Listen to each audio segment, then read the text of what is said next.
Another meeting, not much movement. The animals in Rivco shelters continue to suffer. While some of the commission push for answers, others still seem not to get it. Mary Strong joins us for an update. Welcome in. Happy Monday. I want to thank Tim for holding down the fort. Ever notice in life, it's not a problem until it is, and when it is, it's usually too late. The reason this happens is people really don't pay close attention to things. Now, we have been covering the Riverside County Animal Services for some time, and there are still more questions than answers. So tonight I want to start by showing you a couple of pictures. Now, no animals are harmed here, but I just want you to see how bad things are. Look at the condition of these cages. Here are photos from inside the shelter. The cages are disgusting. They haven't been cleaned. The animals are laying in filth. Why does this happen? The shelter claims they're understaffed. But if you look at that photo, the people in that area certainly had a lot of time to look at their phones.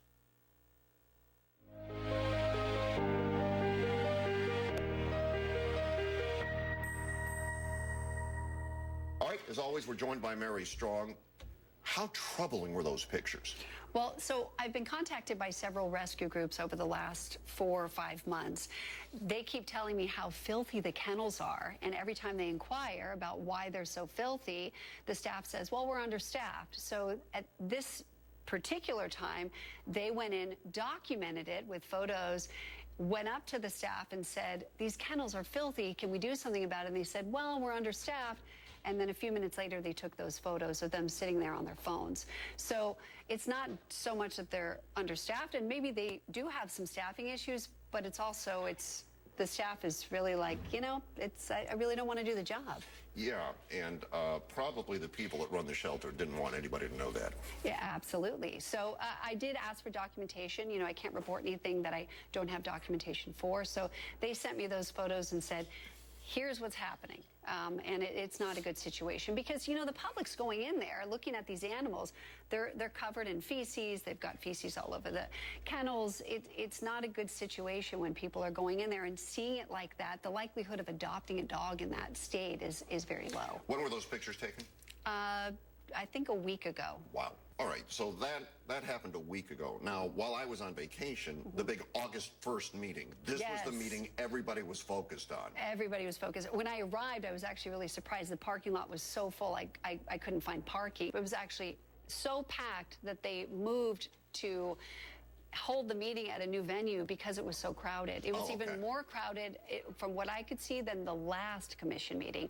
They also unanimously voted to have the meeting every other month until this problem gets solved instead of quarterly. Okay. So this meeting was interesting. It was interesting being an observer.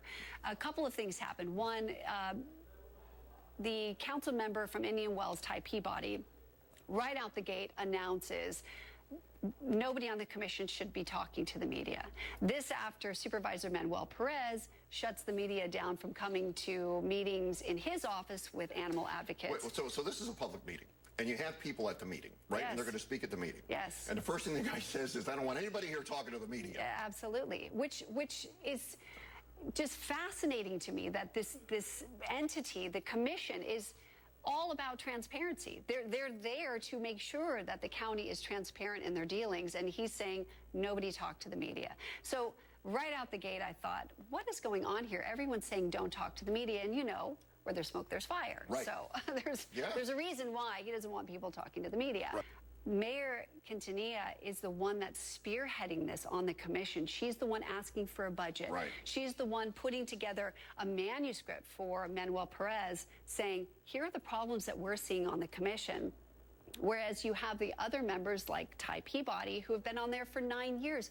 Nothing has been done, not a peep.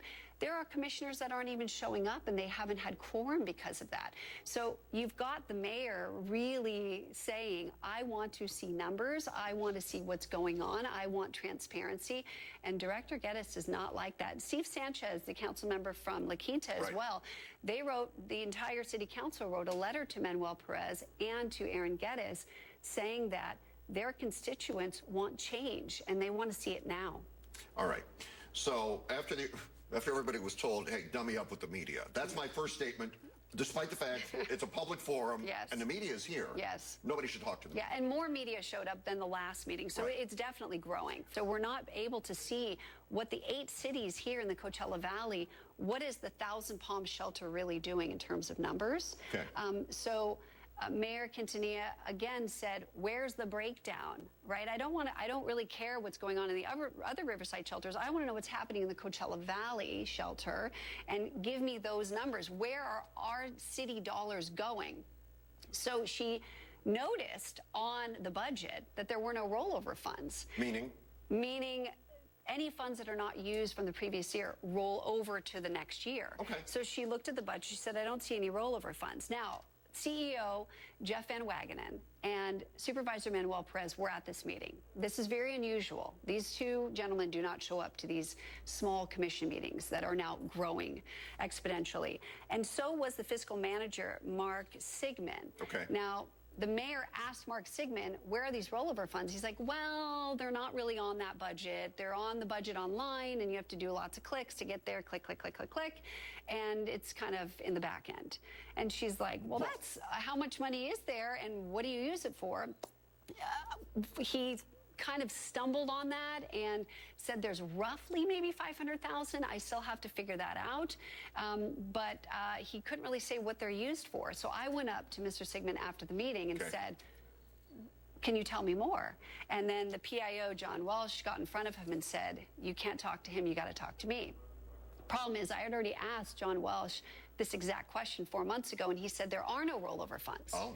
So this was surprising to hear that Mr. Sigmund said there are rollover funds, and John Welsh said, well, you know, it's a small amount compared to the $39 million budget.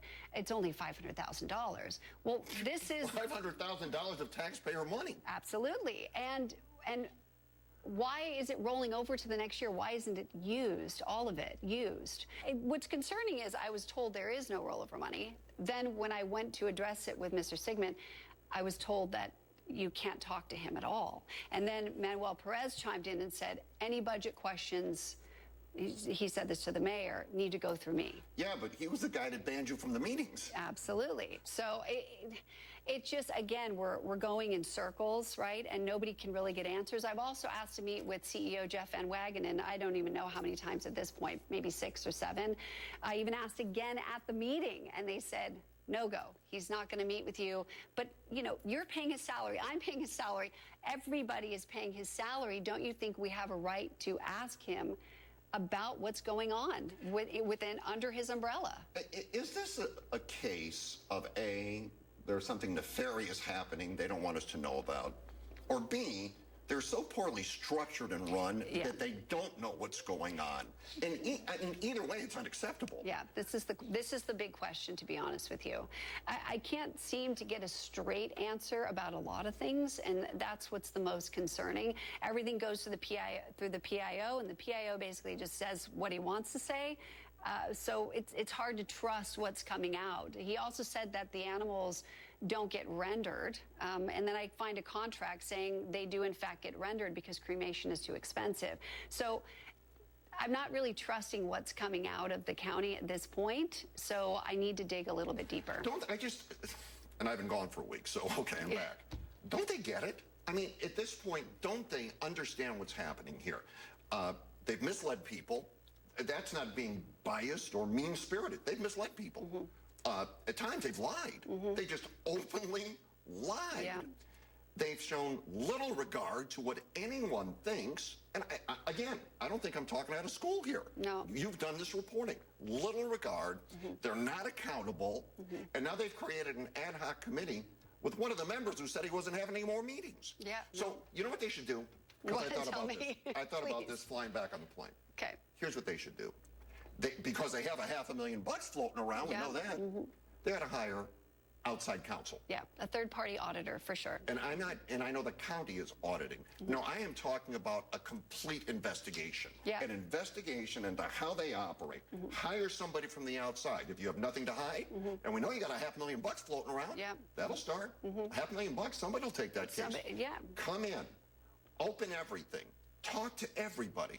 Let somebody who is not insulated in this situation Just report the facts to the public. Yeah. Now, maybe you don't want to do that because, quite frankly, maybe you don't want anybody to know. But why don't you just do that? End it.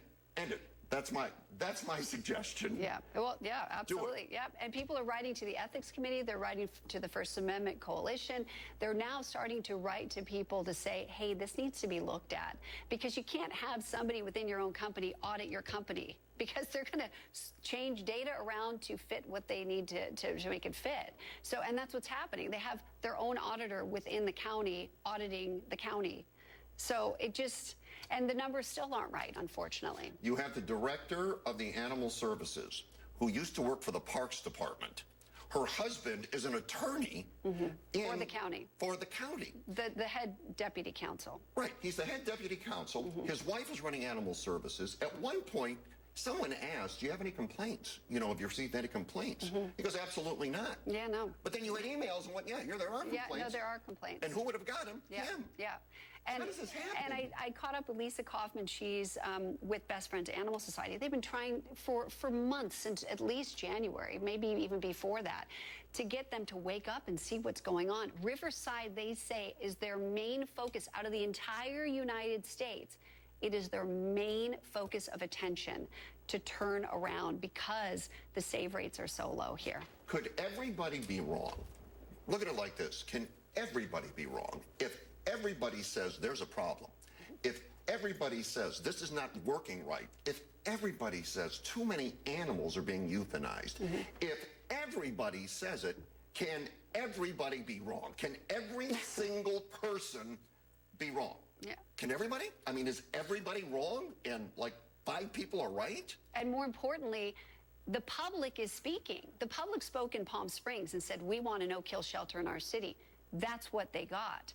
The public is now speaking in the 8 other cities here in the Coachella Valley, and that's what we need. I got to tell you something. Those people at the shelter in Riverside County, they don't like us very much. They don't. I guarantee you that. They wish I never came back on vacation, and they don't like you They either. probably do. Yes, exactly. Unfortunately. Stay on it, Mary. Yeah, I will. Thanks, Fred. Okay.